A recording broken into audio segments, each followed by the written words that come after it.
Now to a Fox News alert. The manhunt enters its second day for the suspected Maine shooter who gunned down at least 18 victims here in Lewiston, including the son of our next guest. Joseph Walker was the manager of Shemingi's Bar and Grill. He died a hero running toward the shooter in an attempt to save not only his colleagues, but his customers. Joseph's father, Leroy Walker, has been kind enough to join us this morning. Leroy, condolences to you and your family. Thank you. So you were in the town while this is all going on. Yes. And your son, whose dream was to own a bar and to be a manager of a bar, was putting his life at risk to save his customers and employees. Yeah, that's 100% right there, because I got the word of that at the same time that Joe's wife got the word from the state police that after they had gone through and did their investigations and everything, that my son went after the shooter trying to defend everyone that was being shot at, and because lost his life in trying. When you learned that your son did that, what was going through your head? I felt in my mind, because it's been a nightmare. So it's very hard to know 1 minute what you're thinking and what you're not thinking. But just listening to the officer, I knew my son would do something if it was possible. He wouldn't run away. I knew that he would never run away from anything like this. People meant too much to him, and I'm sure there was others there that thought about doing it or wanted to do it, but my son tried and lost his life trying to help, his friends and his customers, and standing up and being a man that he felt he had to be. What type of son was he? Loving son. Thought about doing more for other people than himself and his own.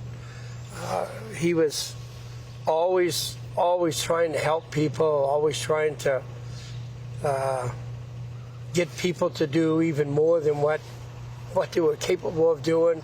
My son never quit. Work was never anything that he was afraid of. And this job he loved. He loved this job. He got up, breathing it, went to bed thinking about what he was going to do the next day, what tournament would he run, what person could he help by running a different type of tournament. And tournaments always bring in money, always help people that are in need. You might be doing it to buy oil to help someone heat their home. Someone may have just blown the motor in their car, so he would help to do that. And of course, there was a lot of life-connected tournaments. We did tournaments for heart people, anything that had to do with health. We would, and him and I couldn't do that alone. We had to have other people to help us. It took customers, and it took hundreds of customers to be able to bring this together in order to raise $3,000 or $4,000 if that's what we needed. And we've been doing that for 25 years and more. And I retired about 15 years ago. My son took over doing all of that stuff in the local establishments. Really good at it, loved it. If you had a business that maybe had 50 people, within a year he would have you at 200 people. Wow. But that people loved my son. My son was in sports all his life. People got to know him that way. They got to know the kind of heart he really had. Sometimes it can be tough, but when you're managing things, you have to be tough sometimes. But in the end, they all come back to say that they loved him and had the greatest son in the world. And that's a tough one. That's a tough one to lose. Yeah. And I've made a couple statements that my son was not in the military, and he wasn't. But in his heart, he performed like a military at the last minute, because not everybody would have had that get up and think, oh, I've got to stop this man. So you don't have to be military uniform to think like them, maybe to be trained like them, but not to think like them.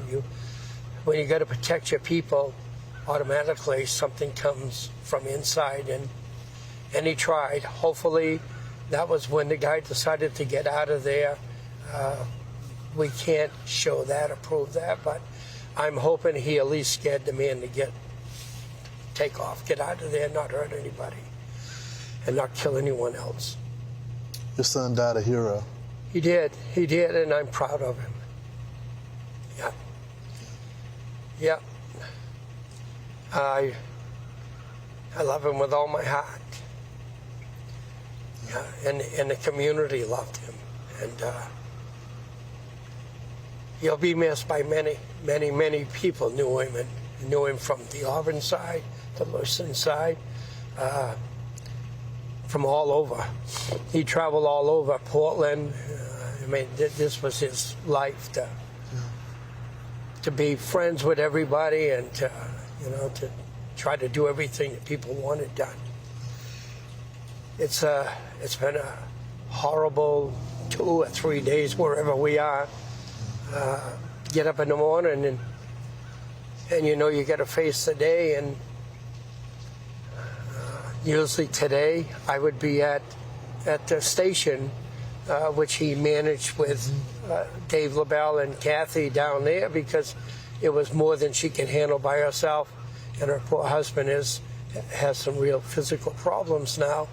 So my son was just like a brother to the owner, Kathy, and because she hired him quite a few years ago to run Chamingy. So when she opened up the station, which is a restaurant, my son and her had sat down and talked about what he could do and how much he could help her.